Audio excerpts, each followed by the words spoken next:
Hello, everyone, and welcome to Grow with Dezi. My name is Desiree Foster Collins, Leadership Development and Personal Growth Coach, and I am super excited to be here with you tonight for Grow with Dezi, hashtag built for this.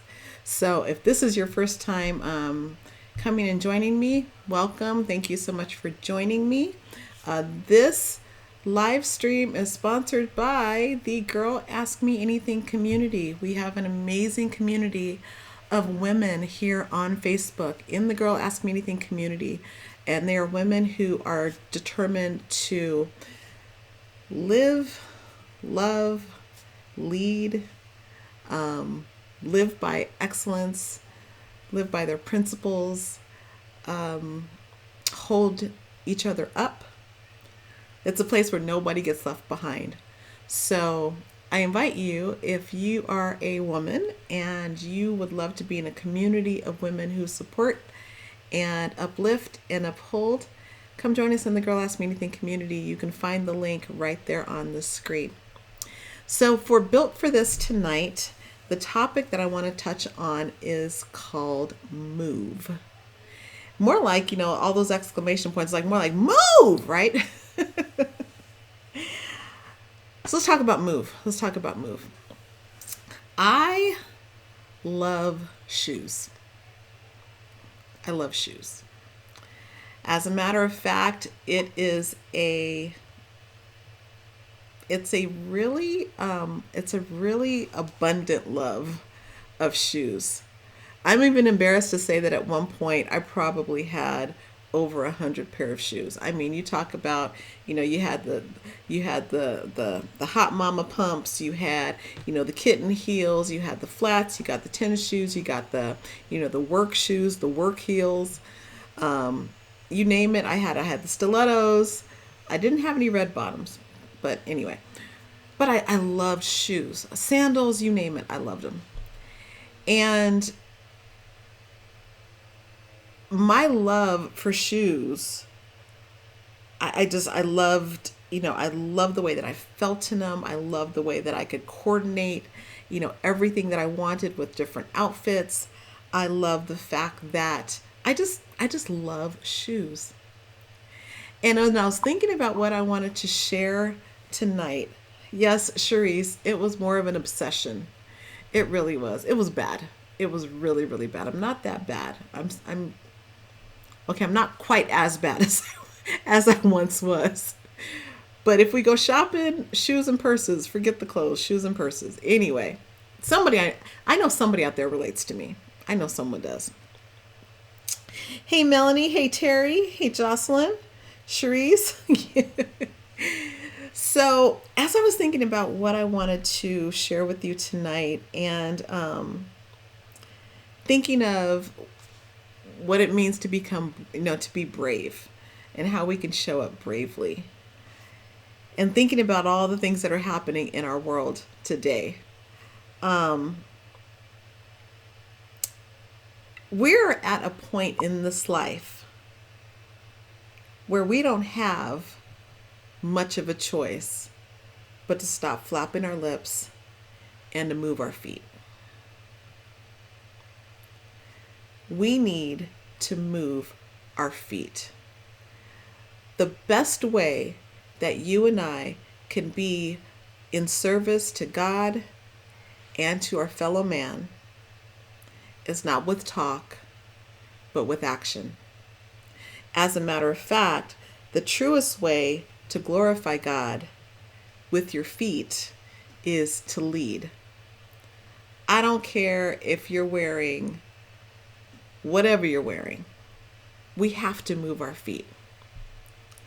We want to make sure that we are leading people towards what's right. We want to make sure that we are leading people towards what's true. We want to make sure that we are leading people toward what is going to be of greatest value to them. And I know for me, the most difficult person for me to lead is myself. It's hard. Sometimes I do the things that I don't want to do, even though I say that I want to do different things. And sometimes the different things that I do want to do, I don't do them, and I'll go and do something else. Sometimes I say that I want to be a certain type of person, and I want to, speak a certain way. I want to act a certain way. I want to, I want to manage myself and I want to lead myself well. And sometimes I just don't do that.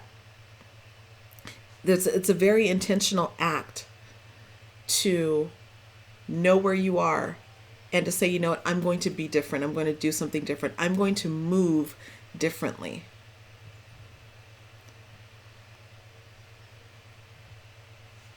When it comes to leading other people, sometimes it can be pretty scary. Because when you have someone else's well-being in your hands, the pressure to make the right decisions so that the benefits will weigh positively for another person, that can be a lot of pressure. It can be scary to lead other people. Some people want to lead because they just want the power. They want to have the authority. They want to be able to direct the ship. And it could be for self-serving reasons. But true leadership is service.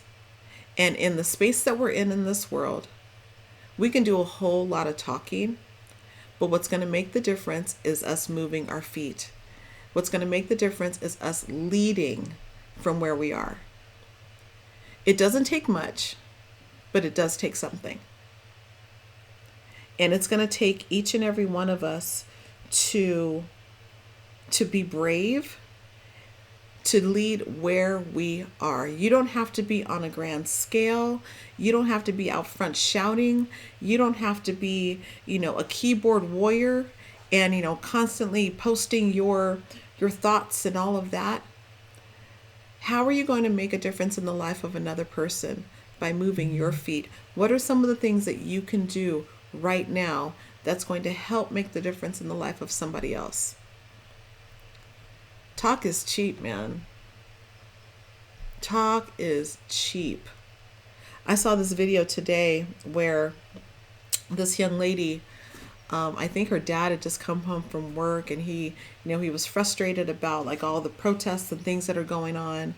And he was talking about black people and black people being lazy and what they should do and this and that. And they just want to live in the ghetto and all this stuff. And this young lady was like, no, Dad, you're wrong. You don't know. You're not listening. Do you know why things are that way? And she was like really taking the risk of trying to get someone to understand because she found her place. Now, I'm summarizing this the way that what I took from it. She found a way to make a difference, even if it was in her own mind, to stand up. To stand up and do something different. We cannot change anything if we keep doing the same old things. That's not bravery. Being brave, it means that we're going to get up, we're going to start the movement with ourselves, and then we're going to go and make a difference for somebody else. When we do that, and if we really want to truly be in service to serving God, we want to serve other people. And you can serve where you are. If you are an entrepreneur or a business owner, you can serve others by providing the best and highest quality of product and service that you possibly can. You can look out for the very betterment of the other person in how you do business. If you are whatever job you're in, serving to the best of your ability and leading in the space that you're in. Sometimes when people want to make a difference, they think that they've got to go outside and go and run and go join and do all these things outside of themselves. But what happens if you don't change who you are on the inside first? What happens if you're so busy doing all the stuff, trying to do all the activity, but you're the same old person on the inside? We start with ourselves. We start with ourselves, and then we make moves and we go outside of ourselves. In the long run, we want to make sure that we remember in service. That's what Jesus did. Jesus served. God loves us. And so because of that, we can love and we can lead. And we don't have to be afraid. Whatever you've been given, whatever you've been put in your hand, do that. Hey, Bethany. Whatever you've been given, do that. Maybe your movement, maybe where you need to move is simply within your family, being a different mom, or being a different dad, or just being different. Maybe it's loving your children better. Maybe it's shutting down the laptop so that you can be fully present. I love that, Sharice. Sharice says, get your heart right. Servant leadership is the highest quality of a leader. We need to take our feet. We don't even need to. You don't have to do any of this stuff, right? But we get to. So I'm going to encourage you to take your feet and start walking. Make your moves. Have courage. Let your feet lead you to where God would have you to serve someone else and add value to their life. Being right here and making sure that you're leading yourself well is going to make the difference. It's definitely going to make the difference. One of the truest ways to glorify God with your feet is to lead. I love that quote. One of the truest ways to glorify God with your feet is to lead. So, I want you to be brave, and I want you to answer this question. Where are some places where you are leading right now? Where you're adding value to someone else and serving them? That's my question to you. That's all I have for tonight. I thank you for joining me on Grow with Dezi, #built for this. Again, come and join us in the Girl Ask Me Anything community. We would love to have you. Until next time.